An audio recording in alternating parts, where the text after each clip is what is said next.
مولانا رومی نے سلطان محمود غزنوی کا ایک عجیب واقعہ لکھا ہے جو بڑا عبرت خیز اور سبق آموز ہے۔ وہ یہ کہ سلطان محمود غزنوی کے زمانے میں چوروں کا کچھ زور ہو گیا تھا اور بادشاہ اس کی وجہ سے پریشان ہوا اور چوروں کو پکڑنے کے لیے ایک عجیب تدبیر نکالی کہ شاہی لباس اتار کر چوروں کا سا پھٹا پرانا لباس پہن لیا اور شہر میں گشت کرنے لگا۔ ایک جگہ پر دیکھا کہ بہت سے چور اکٹھے بیٹھے ہوئے آپس میں باتیں کر رہے ہیں۔ بادشاہ بھی ان میں بیٹھ گیا۔ چوروں نے پوچھا کہ تم کون ہو؟ بادشاہ نے کہا میں بھی تم جیسا ہوں۔ چوروں نے سمجھا یہ بھی کوئی چور ہے۔ انہوں نے کہا تم اپنا کوئی ہنر بتاؤ، اگر تمہارے اندر کوئی ہنر ہوگا تو تم کو اپنے ساتھ شریک کر لیں گے، ورنہ نہیں۔ بادشاہ نے کہا پہلے آپ لوگ اپنا اپنا ہنر بتاؤ، پھر میں اپنا ہنر بتاؤں گا۔ ایک چور نے کہا کہ میں اونچی سے اونچی دیوار پھاند کر مکان میں داخل ہو جاتا ہوں، اگرچہ بادشاہ کا قلعہ ہی کیوں نہ ہو۔ دوسرے نے کہا میری ناک کی یہ خاصیت ہے کہ کسی جگہ کی مٹی سونگھ کر بتا دیتا ہوں کہ یہاں خزانہ ہے یا نہیں۔ تیسرے چور نے کہا میرے بازو میں اتنی طاقت ہے کہ میں گھر میں گھسنے کے لیے اس میں سوراخ کر سکتا ہوں۔ چوتھے چور نے کہا میں ماہر حساب ہوں، کتنا ہی بڑا خزانہ کیوں نہ ہو چند لمحوں میں حساب لگا کر تقسیم کر دیتا ہوں۔ پانچویں چور نے کہا کہ میرے کانوں میں ایسی خاصیت ہے کہ میں کتے کی آواز سن کر بتا دیتا ہوں کہ کیا کہہ رہا ہے۔ چھٹے چور نے کہا میری آنکھ میں یہ خاصیت ہے کہ جس چیز کو رات میں دیکھ لیتا ہوں دن میں اس کو پہچان لیتا ہوں۔ اب بادشاہ نے کہا میری داڑھی میں یہ خاصیت ہے کہ جب مجرمین کو پھانسی کے لیے جلاد کے حوالے کیا جاتا ہے اس وقت اگر میری داڑھی ہل جاتی ہے تو مجرمین پھانسی کے پھندے سے بچ جاتے ہیں۔ چونکہ وہ بادشاہ تھا اس نے ایک خاص لطیف انداز سے اپنا ہنر اور کمال بیان کیا۔ سارے چور یہ بات سن کر خوش ہو گئے اور کہنے لگے کہ آپ تو چوروں کے کتب ہیں، جب ہم کسی مصیبت میں پھنس جائیں گے تو آپ ہی کے ذریعے ہم کو خلاصی مل سکتی ہے۔ پھر سب نے مشورہ کیا اور طے کیا آج بادشاہ کے یہاں چوری کی جائے، اس لیے کہ آج مصیبت سے چھڑانے کے لیے داڑھی والا بھی موجود ہے۔ لہٰذا سب کے سب بادشاہ کے محل کی طرف چل پڑے۔ راستے میں کتا بھونکا تو کتے کی آواز پہچاننے والے نے کہا کہ کتا کہہ رہا ہے کہ بادشاہ تمہارے ساتھ ہے۔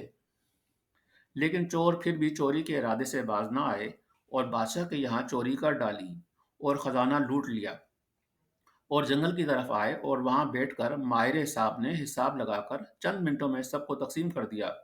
بادشاہ نے کہا سب لوگ اپنا پتہ لکھوا دو تاکہ آئندہ چوری کرنا ہو تو ہم سب لوگ آسانی سے جمع ہو سکیں۔ سب کا پتہ نوٹ کر لیا گیا اور سب نے اپنا اپنا راستہ لے لیا۔ اگلے دن بادشاہ نے عدالت لگوائی اور پولیس کو حکم دیا کہ سب کو پکڑ کر لاؤ۔ جب سب چور ہتکڑیاں ڈال کر حاضر کیے گئے، بادشاہ نے سب کو پھانسی کا حکم دے دیا اور کہا کہ اس مقدمہ میں کسی گواہ کی ضرورت نہیں کیونکہ سلطان خود وہاں موجود تھا۔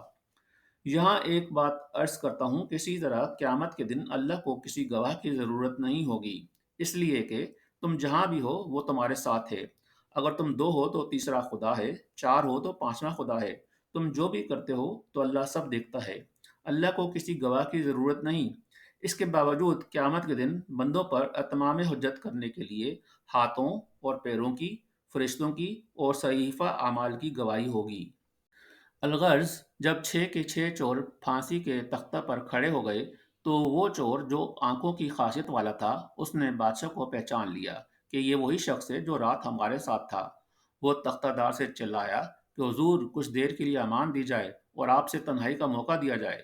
بادشاہ نے کہا ٹھیک ہے، تھوڑی دیر کے لیے پھانسی کو موقوف کر دو اور اس کو میرے پاس بھیج دو۔ اس نے حاضر ہو کر عرض کیا کہ ہر ایک نے اپنی خاصیت بتا دی، ہر ایک نے اپنا ہنر بتا دیا۔ ہمارے وہ ہنر جن پر ہم کو ناز تھا انہوں نے ہماری بدبختی کو اور بڑھایا کہ آج ہم تختہ دار پر ہیں۔ اے بادشاہ میں نے آپ کو پہچان لیا ہے کہ آپ نے وعدہ فرمایا تھا جب مجرموں کو تختہ دار پر چڑھایا جاتا ہے اگر اس وقت میری داڑھی ہل جاتی ہے تو مجرمین پھانسی سے نجات پا لیتے ہیں، لہٰذا آپ اپنا ہنر ضائع فرمائیں تاکہ ہماری جان خلاصی پائے۔ سلطان محمود نے کہا تمہارے ہنروں نے تو تمہیں مبتلا قہر کر دیا تھا، لیکن یہ شخص جو سلطان کا عارف ہے اس کی چشم سلطان شراز کے طفیل میں تم سب کو رہا کیا جاتا ہے۔ اس عجیب و غریب قصے کو بیان کر کے مولانا روم کہتے ہیں کہ دنیا میں ہر شخص اپنے ہنر پہ ناز کرتا ہے۔ بڑے بڑے اہل ہنر اپنی بدمستیوں میں مست اور خدا سے غافل ہیں، لیکن کل قیامت کے دن ان کے یہ ہنر کچھ کام نہ آئیں گے، بلکہ یہی دنیاوی ہنر ان کو مبتلا قبر و عذاب کر دیں گے۔ اور اس کے برخلاف جن لوگوں نے اس دنیا کے اندھیرے میں اپنے حقیقی بادشاہ اللہ عز و جل کو پہچان لیا اور اس کی معرفت اپنے دلوں میں پیدا کر لی، قیامت کے دن یہ خود بھی نجات پائیں گے اور ان کی سفارش گناہ گاروں کے حق میں قبول کی جائے گی۔ یاد رکھو کہ جس نے دنیا کے اندھیرے میں اللہ کو پہچاننے کا ہنر سیکھ لیا تو پھر دوسرے ہنر سیکھنا کچھ مضر نہیں، کیونکہ پھر کوئی بھی ہنر آپ کو اللہ سے غافل نہیں کر سکتا۔ ڈاکٹر انجینئر بننا منع نہیں ہے، بشرطیہ کہ آپ اللہ سے غافل نہ ہوں۔ اس حقائق سے معلوم ہوا کہ چشم سلطان شناس ہی کام آئی، باقی ہنر تختہ دار پر لے گئے۔ اسی طریقے پر دنیا کے تمام کاروبار جو اللہ سے غافل ہو کر کیے جاتے ہیں، وہ آخر کار انسان کو تباہی و بربادی میں ڈال دیتے ہیں۔ لیکن جب کوئی شخص اللہ کی معرفت کا نور حاصل کر لیتا ہے اور وہ اللہ سے غافل ہونے کے بجائے اللہ کا عاقل بن جاتا ہے، تو وہ شخص خود بھی نجات پاتا ہے، دوسروں کو بھی نجات دلانے کا ذریعہ بن جاتا ہے۔ اس لیے سب سے بڑی چیز اللہ کی معرفت ہے۔